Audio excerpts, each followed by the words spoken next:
नमस्कार दोस्तों, राहुल गांधी ने टेक्सास यूनिवर्सिटी में जो बोला उसके बाद में वहां लोग उनके लिए व्याकुल हो गए, उनसे मिलने के लिए, उनके साथ सेल्फी लेने के लिए और सबके लिए परेशान। और हजारों की संख्या में जो छात्र वहां मौजूद थे, उन्होंने राहुल गांधी को एक ऐसे नेता के रूप में देखा जो मानवता का, प्रेम का और सम्मान का हकदार है।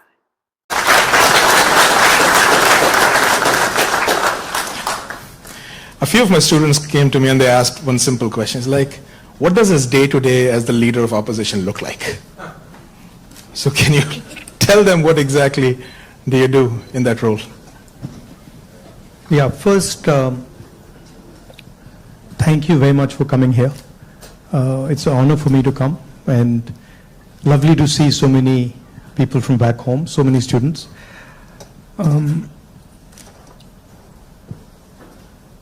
See, opposition at its heart is the voice of people. So if you have parliament, of course there's a whole sequence of events that go on, but what you're generally thinking about is where and how can I raise issues of the people of India.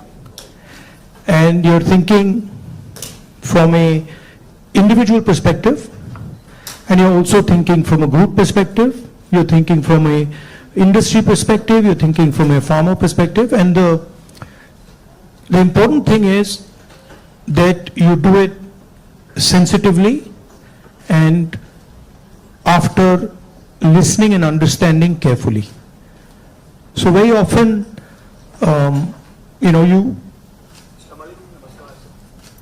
you see an issue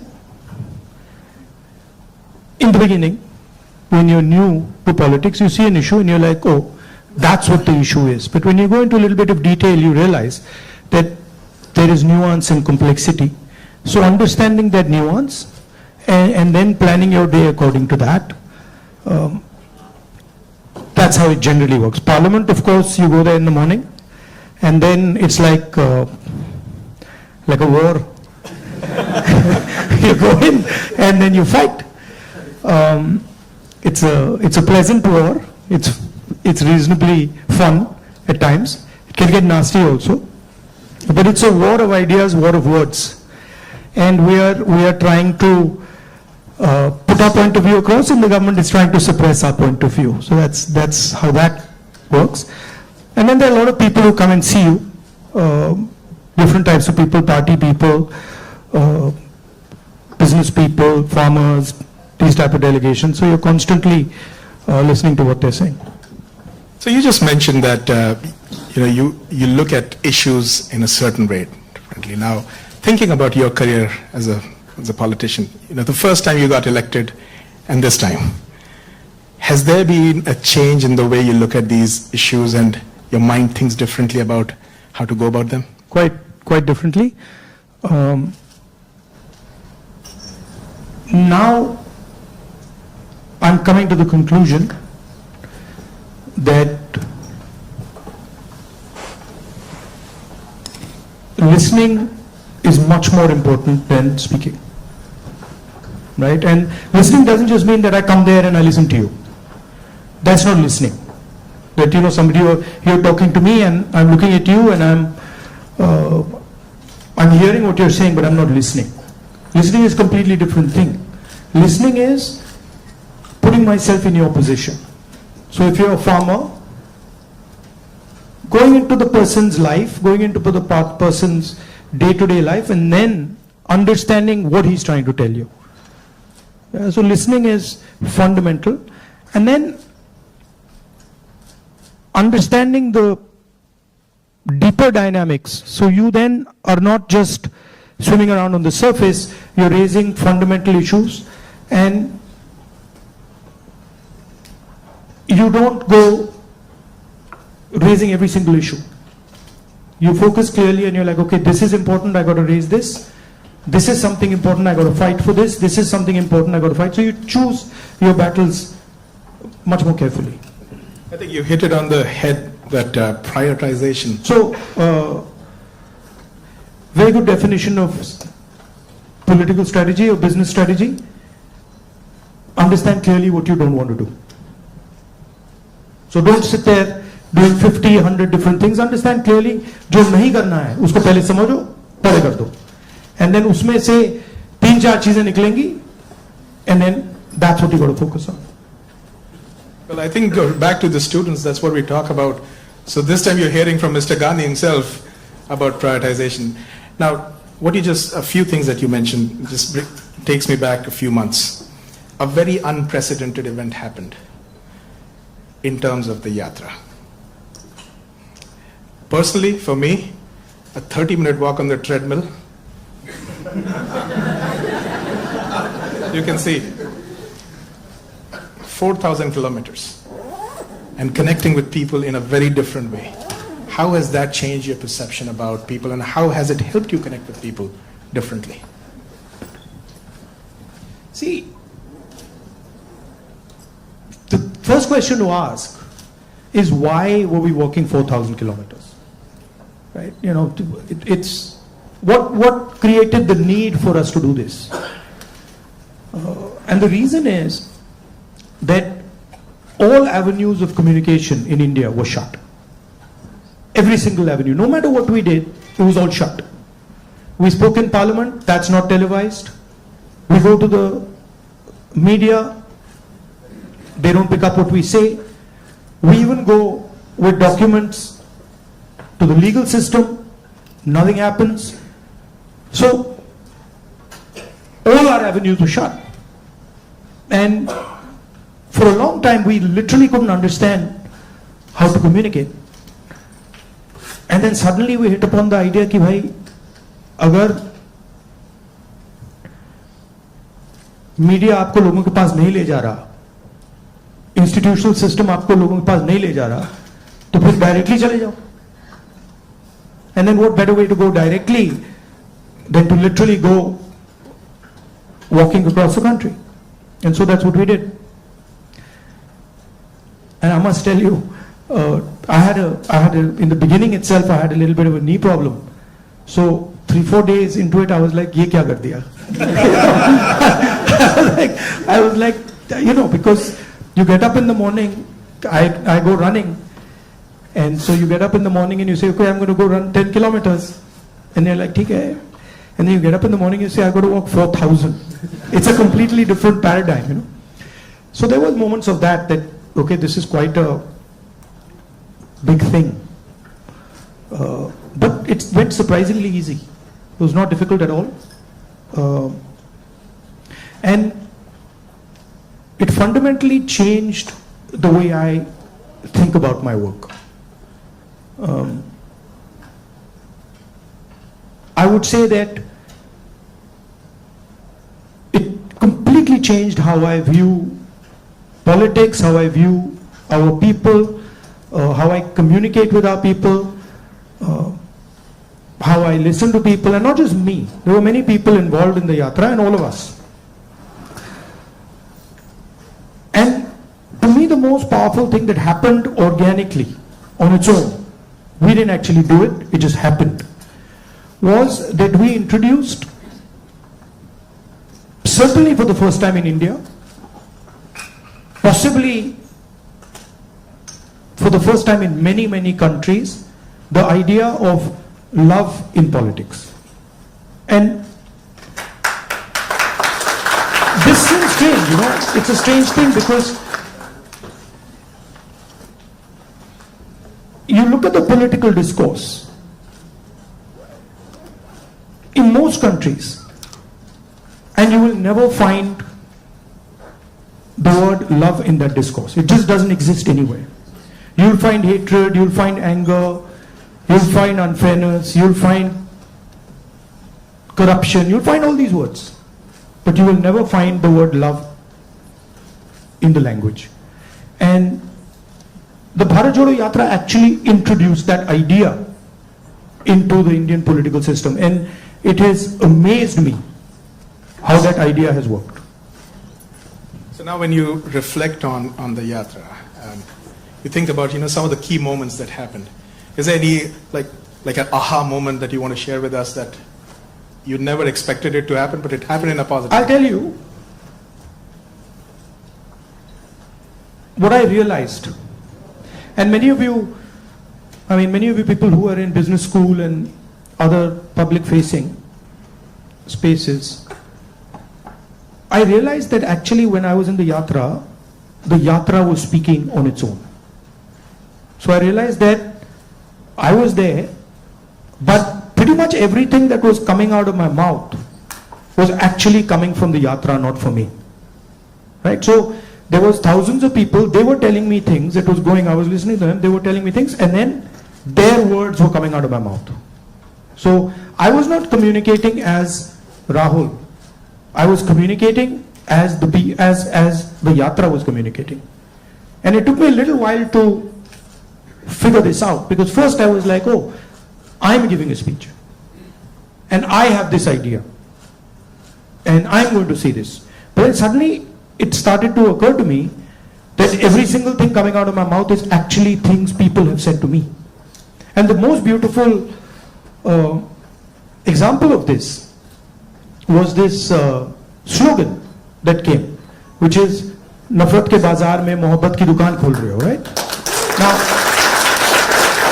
Now you're clapping, but the slogan did not come, it was not my slogan, right? It was not even a slogan of the organizers.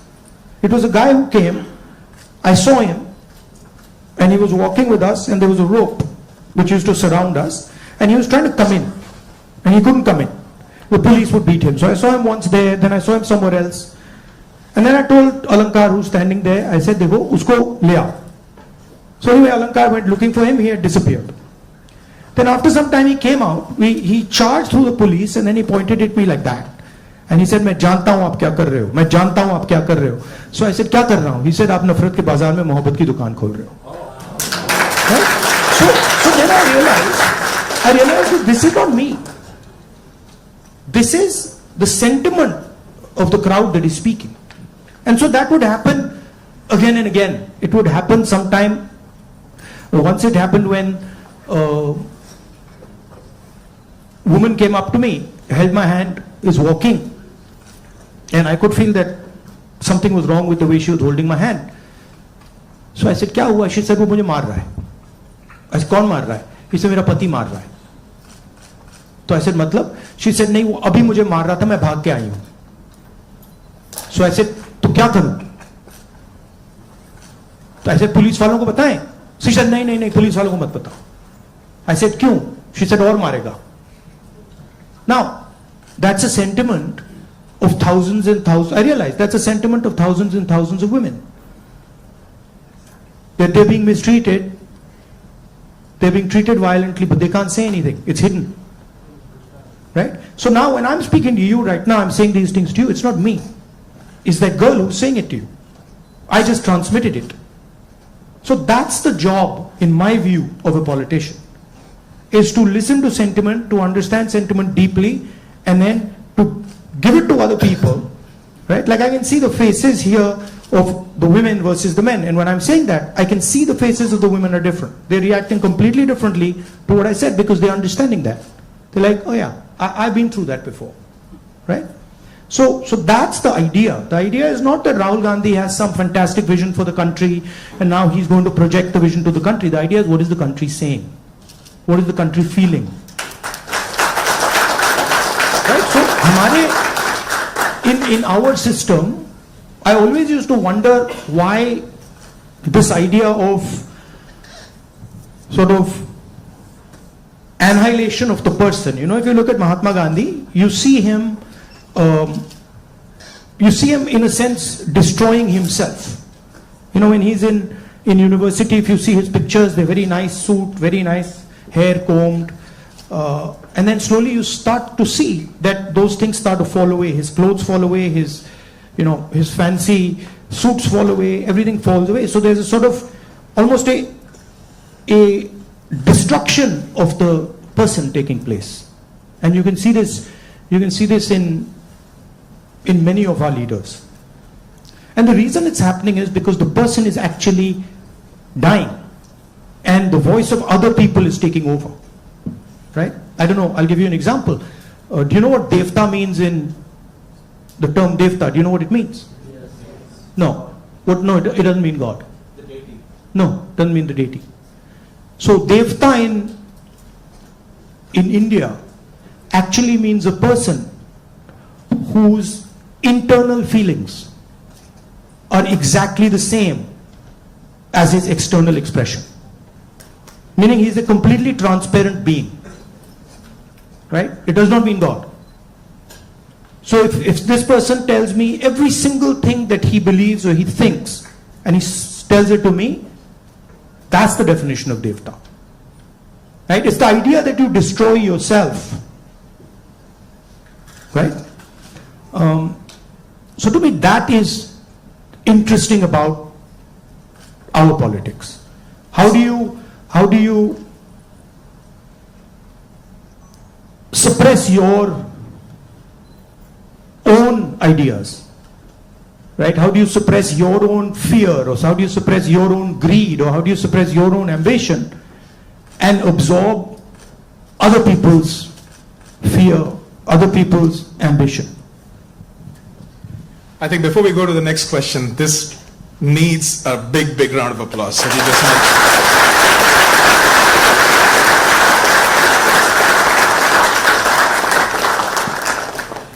If you look at our big leaders, and historically, and you can see extreme, so you can see a Buddha who's extreme, you can see Bhagwan Ram, same thing, you can see Mahatma Gandhi. The basic idea is the destruction of the identity. The basic idea is the destruction. No. The basic idea is the destruction of the self, right? And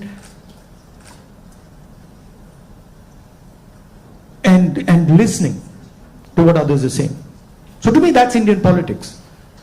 That's the heart of Indian politics, and that's what an Indian leader is. That's how an Indian leader is different than, say, an American leader. An American leader will say to you, listen, we got to go there, I'm going to take you there, promised land, let's go. Indian leader attacks himself. Gandhi essentially attacked himself. Totally different concept. In some words, in some ways, Bharat Jodo Yatra was an attack on myself.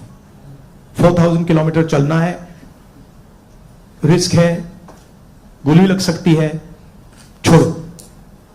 Let's see what happens. So then that generates a completely different way of thinking and a completely different relationship with people. You know? Idea of Shiva basically. When they say Shiva is the destroyer, what is he destroying? Himself. That's the idea. Right? He's destroying his ego, he's destroying his structure, he's destroying his beliefs. So Indian political thought, Indian political action is all going inwards. But I mean, I think we might be getting too philosophical. So a good scientist is also that. I agree. Or a good engineer is that. Good yogi is that. In fact, if you're good at pretty much anything, you are destroying yourself in some way. I need a pause for that. I need to pause. One of the important threads in this fabric that we talk about is the youth, and they have a very strong role to play. And especially when you look at US and India, and I see all the students that come in, one of the greatest joys for us here is to work with our students. They just energize us beyond limits. More than 300,000 of them are in the US. About 4,000 of them from India are here at UTD. Where do you see them playing a role in the large scheme of things that India is poised towards. These ambassadors who are sitting here, and of course there are some who have come before and are doing great things here in the US.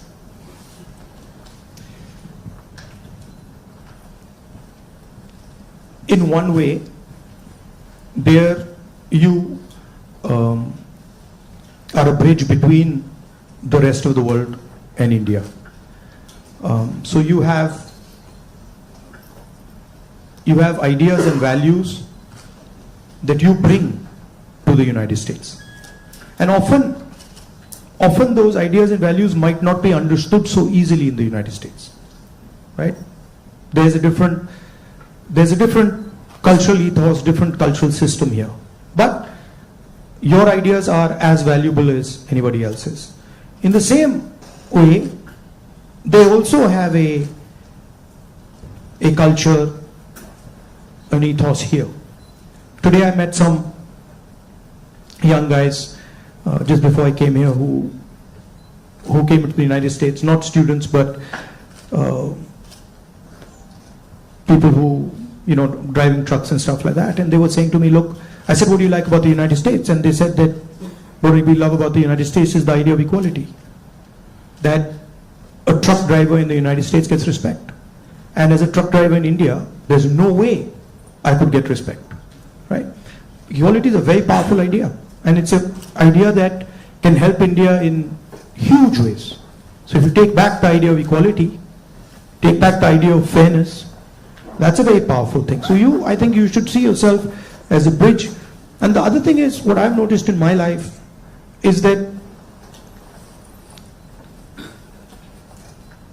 individuals can do huge things.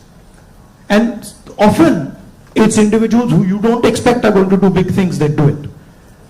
So system will say to you, university might say to you, these are the best students. And you'll find that actually the guy who's going to make change is sitting somewhere else in the back. And the university has a way of, making that person feel uncomfortable and said, you're not doing well, your grades are not, you're not getting a 4.0. And then suddenly you find the guy who's not doing so well has done much better in life because he's into the habit of questioning things, asking himself, why is it like this and not like that? And sometimes institutions don't react well to that.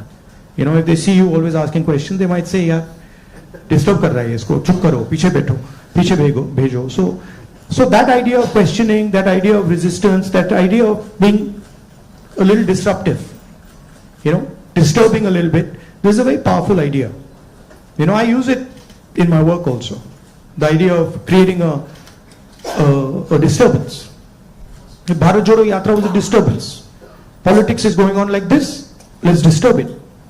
We don't like the way it's going on, we want to do it like this. So I think that's powerful. If you understand the culture you're operating in, understand your culture, and then have this sense of, how can I do something to bridge it, how can I do something to disturb it, it's powerful.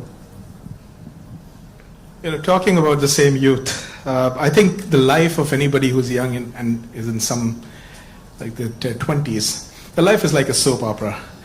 Every day there is a new challenge, there is something that is... The life of somebody who's in his 50s, 60s, 70s. The soap opera continues. It's not that the soap opera stops at 30, let me tell you. In fact, in many ways, the soap opera becomes much more dramatic later. Multiple soap operas start up. But so they have concerns. They have concerns about doing well in life. They're starting off maybe a professional career. They have questions about whether they'll do well or not. Employment also happens to be a key area and I feel across the world right now the youth is kind of rippling through that, a phase where there are questions about where they will land professionally from an employment perspective. So when we connect any sentence which has the word youth and employment in the same sentence, it's a cause of worry at a lot of places at a lot of different levels. What do you have to say about employment and our youth? See,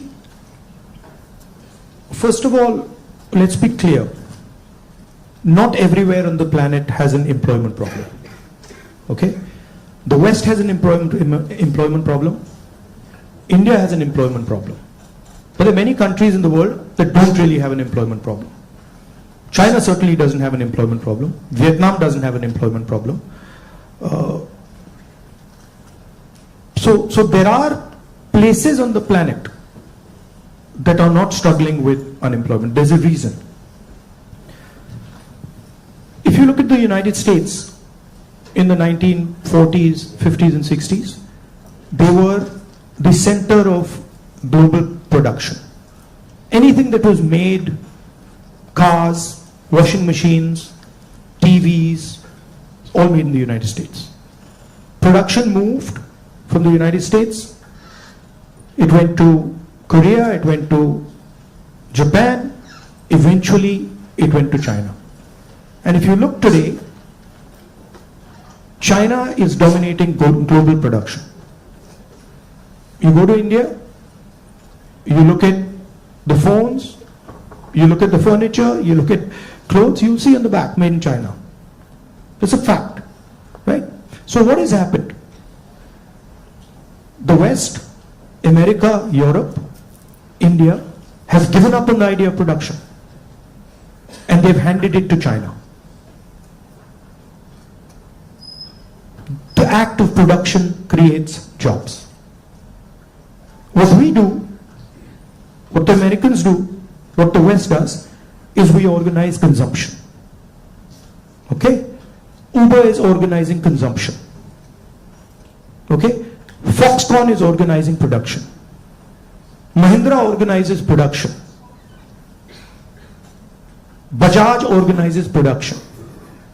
These are the guys who create the jobs.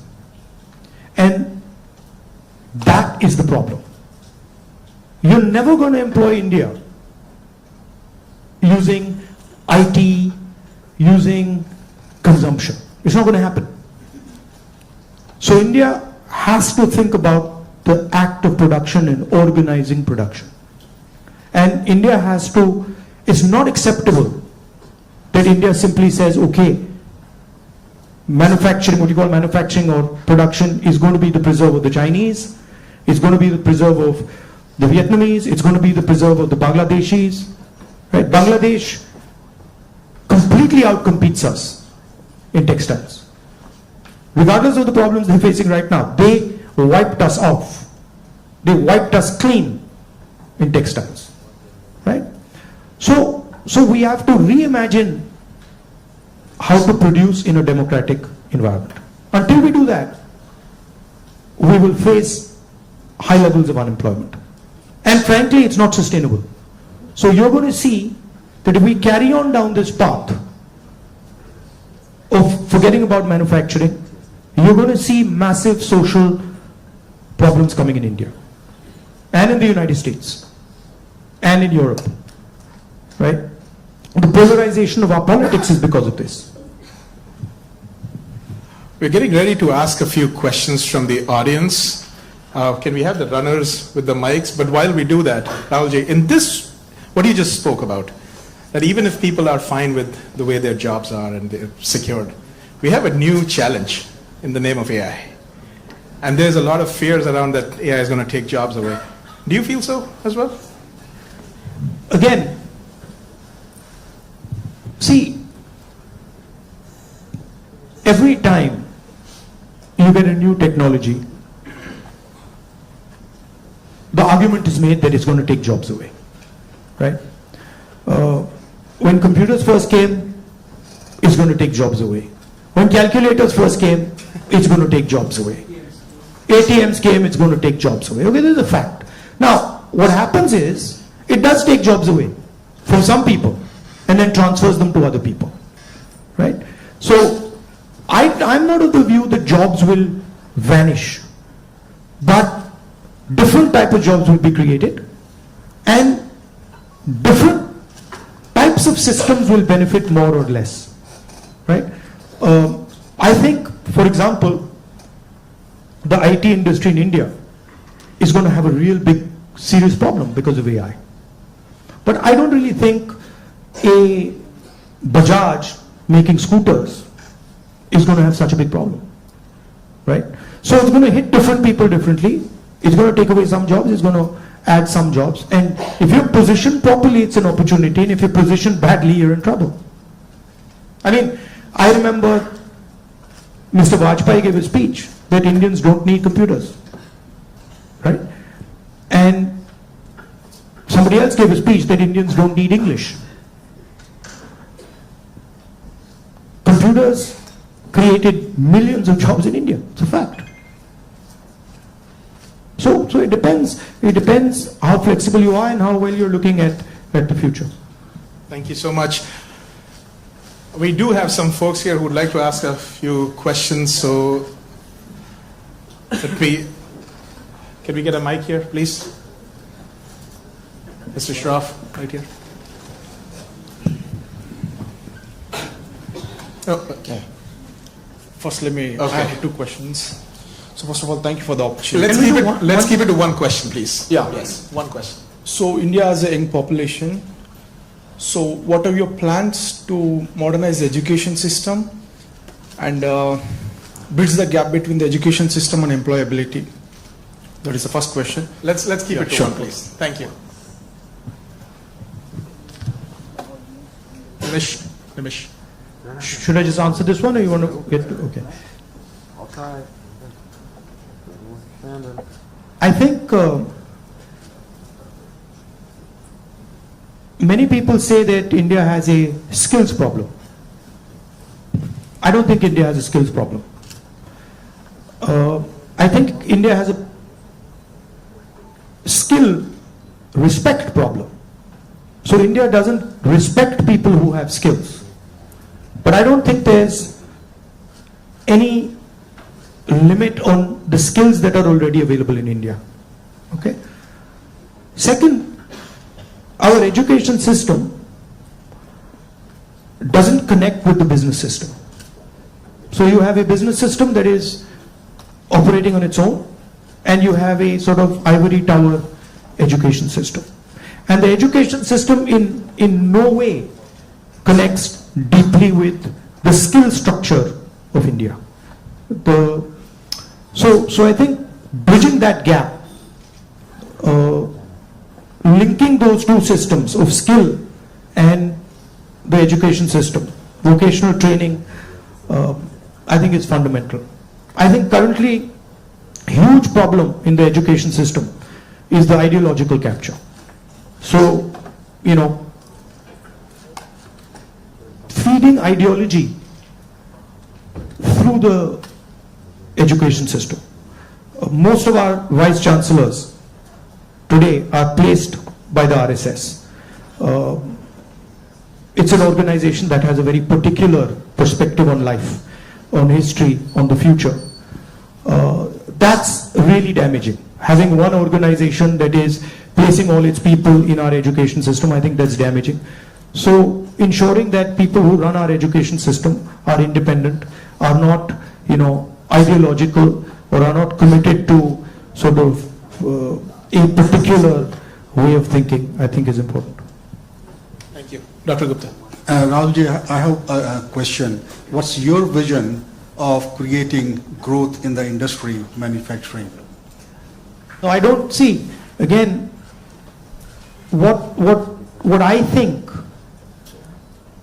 is not as important as what the large mass of Indian people think, right?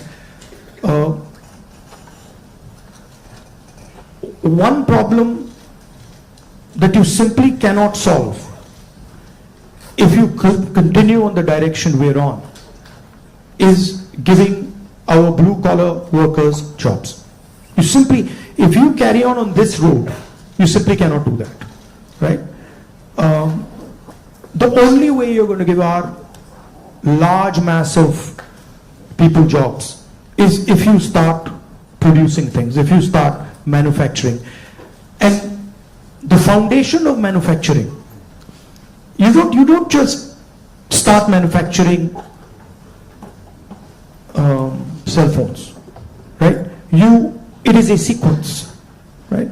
So you have to go up the value chain if you want to manufacture. A lot of people say, oh no, you can manufacture cell phones directly. Well, cell phones are not being manufactured in India. Cell phones are being assembled in India. It's a different thing. Meaning components are coming from China and those components are being assembled in India. Right? The reason China can develop those components is because they have a huge infrastructure that has manufactured many different things, many different types of things before. So you cannot get away from that basic stuff. And I think you have to have a vision for production. For example, our GST is designed against production. It rewards consumption, it punishes production.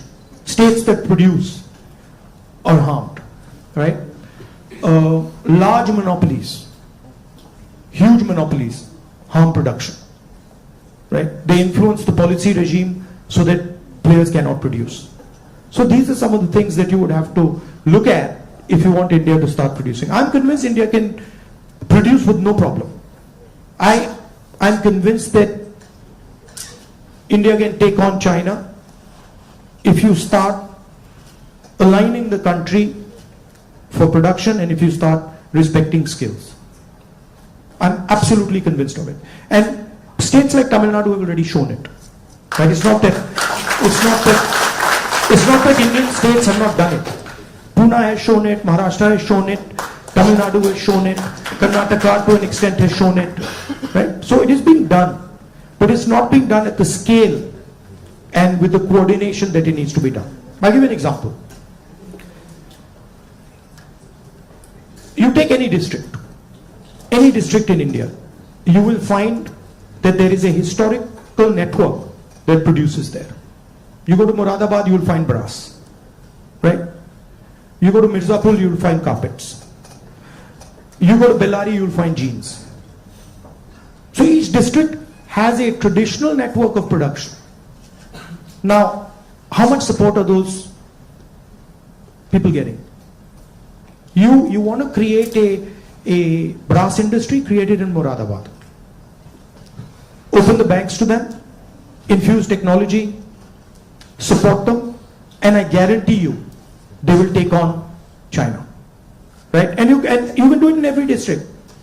You support the Bellary jeans industry, you put in a couple 100 crores into that thing, you open the doors of banks to them, I guarantee you they'll get to work. Right? But currently, I mean a simple statistic, 16 lakh crore rupees of bank loans have been forgiven to 25 people. 25 people. Right? Do you realize how many industries you could set up with that? And they've just been forgiven. Right? When we forgive farm loans and we say, okay, we're going to forgive 70,000 crores for all India's farmers, the press suddenly jumps up and down. And 16 lakh crores have been forgiven without a word. And whose money is it? It's taxpayers' money. Where's it come from?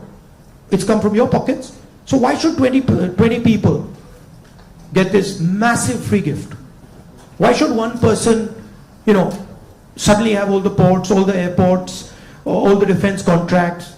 What is happening when you do that? You're taking away money from people. Instead of having one business that runs all the airports in the country and one business that runs all the ports, you could have 10, 15, 20. Right? So it's all destruction of economic activity. Thank you. We can take something on this side. Can we have the mic? Can we please have the mic here? Rakshit, go ahead.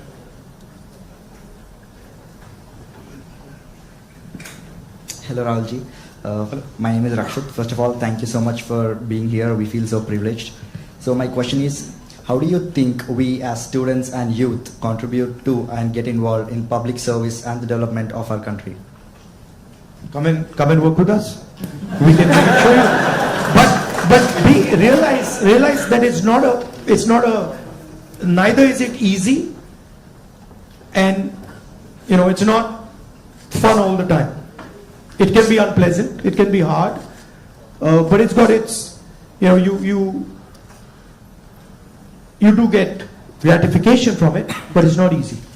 And if any of you are interested in it, we run internships and we put people into our system and train people. Thank you. We had a question here, Mr. Shah. Rahulji, first of all, thank you for coming here and gracing UTD with your presence. I'm a faculty and I also represent a lot of students, so I'd like to ask, for everything we look at it and say there is always something you can even do better for something that you haven't done successfully. So looking back, Bharat Jodo Yatra was so successful. Couple of things what you could have done differently if you did it now. No, look, every single thing that you do, I mean, I'm sure if we sit down and say, okay, Bharat Jodo Yatra, we could have done it better, right? There's nothing that you do that you couldn't have done better or you can't do better. And that's just how life works. And these are choices. So I don't think I've ever done anything perfect in my life. And I don't think I will ever do anything perfect in my life. But it's a learning experience, right? So you start off, you try something, doesn't work, you do it again, and then it works. Yeah. Thank you. Take another question. One thing that I didn't think was important, because of something my father said to me once, which is strange, which turns out is quite important, which is that once my father told me, look, if you work properly, you don't need to tell anybody about it. Work speaks for itself. But it's actually not true. It's a strange thing, it's not true. You've got to communicate it. And the one thing I have fundamentally changed is that earlier I would do something and I wouldn't communicate it. And now I do something and I communicate it. It's not actually my nature. My nature is actually just to do it and not communicate it. But I think it is important that you communicate. Should be a two-way traffic. Yeah.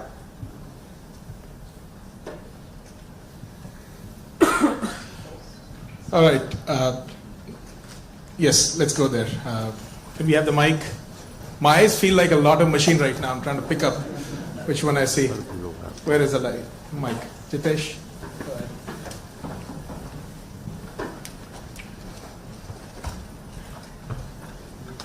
Thank you, Rahulji.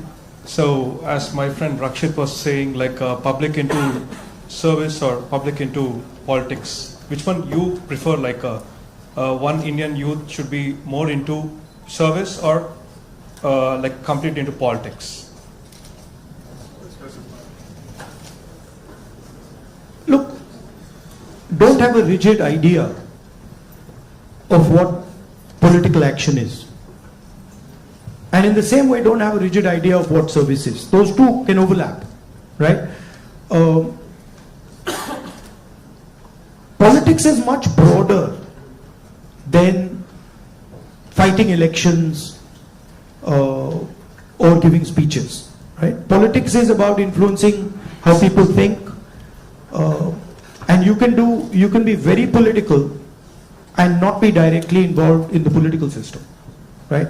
Or you can be deeply involved in the political system and not be doing politics at all. So I don't think you should think that those are two different avenues. You should do what you like. And in what you like, you can do politics without a problem. I think we have time for another couple of questions, right? So, Dr. Mehrotra, can we have the mic here, please?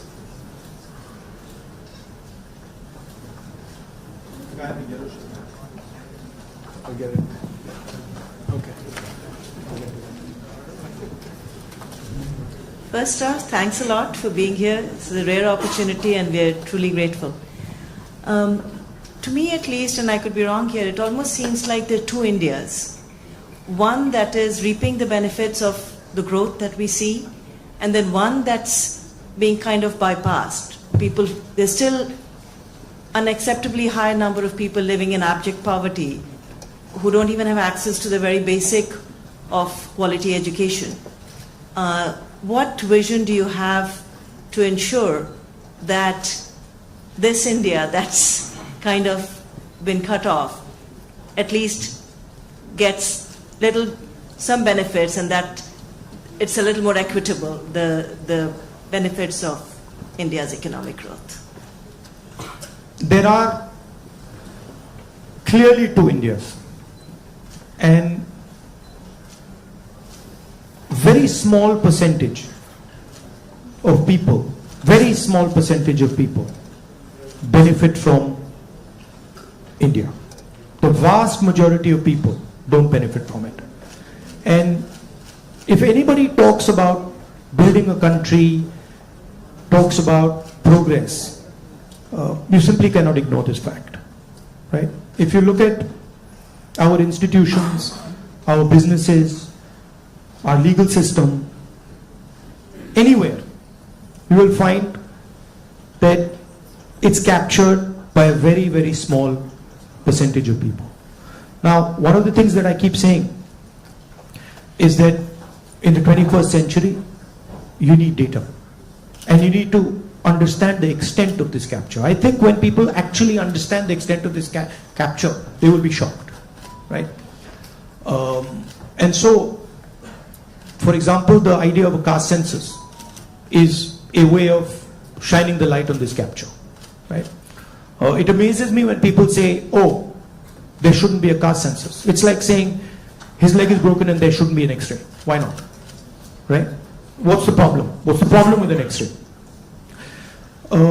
Second thing is the issue of skill, right?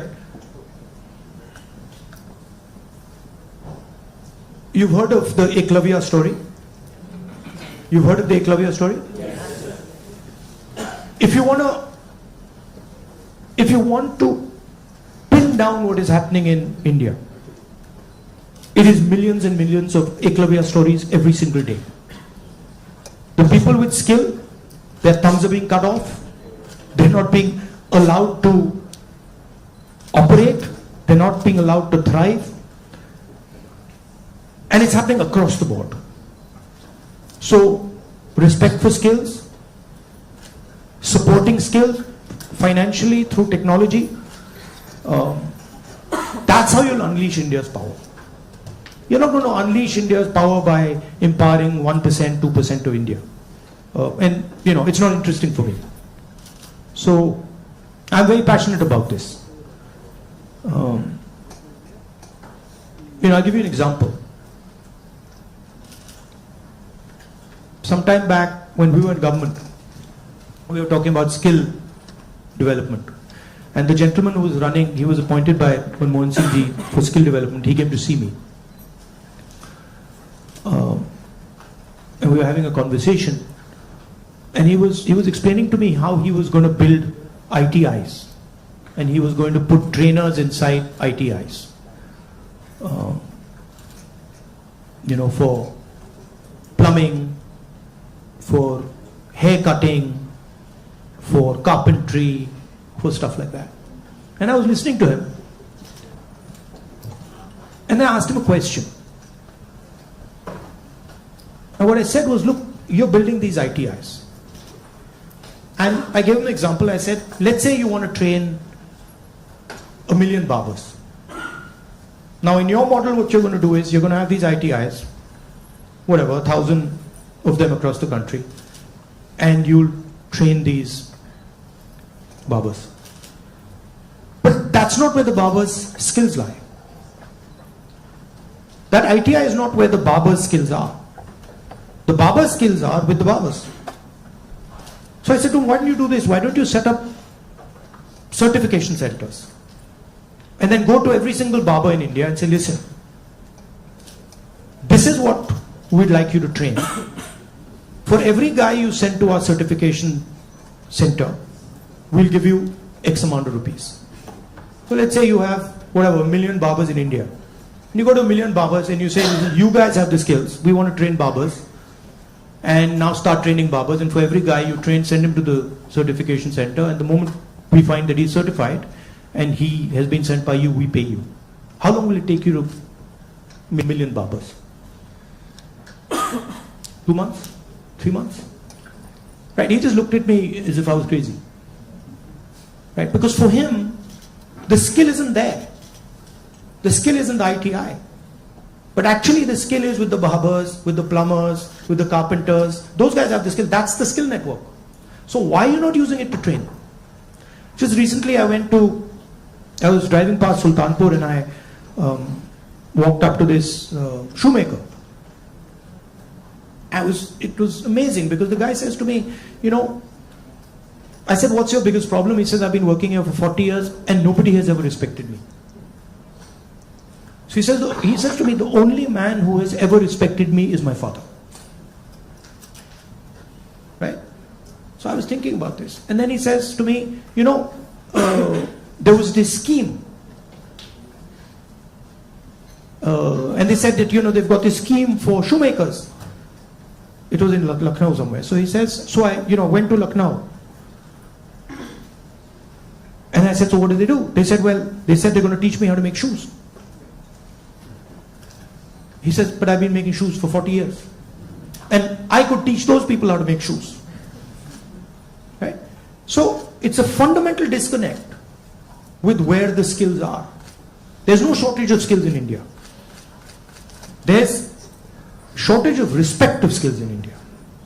So you want to find the best carpenters in the world, they're sitting in India.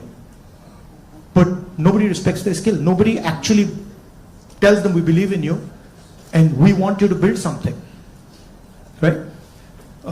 So you can't build industry without respecting skill. Thank you. Maybe we are in time for one last question. So the lady here in the stripes, can we mic to her? And I request our ISA officers to come on this side, please, on the stage, while we do that.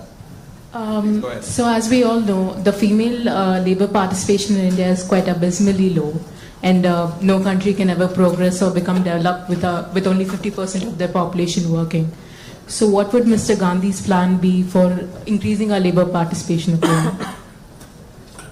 And not just labor participation. It starts with a bad attitude that Indian males have towards women. And I don't mean every single Indian male, but a large number of Indian males' attitudes towards women is just, it's ridiculous, right? So it starts there. And it's a particular way of thinking about women. And you see it, we see it in the political system, we see it in the business system, we see it everywhere. So I'm very big, number one, on political participation of women. Reservation bill to start with. Ensuring that women get into business. Ensuring that women are supported financially if they want to open their business.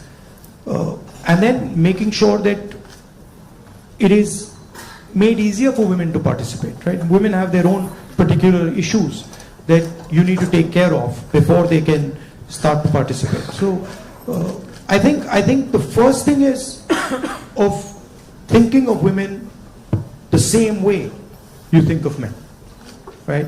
That they can do anything men can do, if not better, and that they are equal and better in many, many things. Yeah. Also, by the way, this is part of the ideological fight between the BJP and us, right? The BJP and the RSS believe that women should be restricted to a particular role. They should stay at home, they should cook the food, they should not talk too much, right? And we believe that women should be allowed to aspire to whatever they want to do. Well, Mr. Gandhi, if I just say that it was great having you on campus, that is a big, big understatement. But can we give him a round of applause?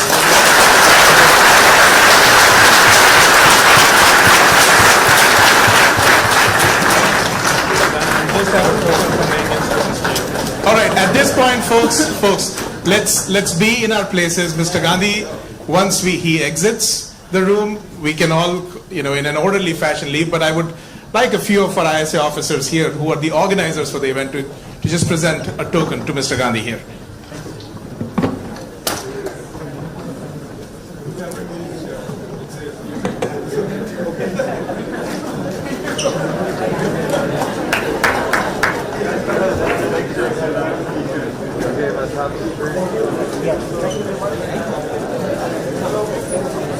इसीलिए राहुल गांधी आज दुनिया के icon बन चुके हैं। जय हिंद।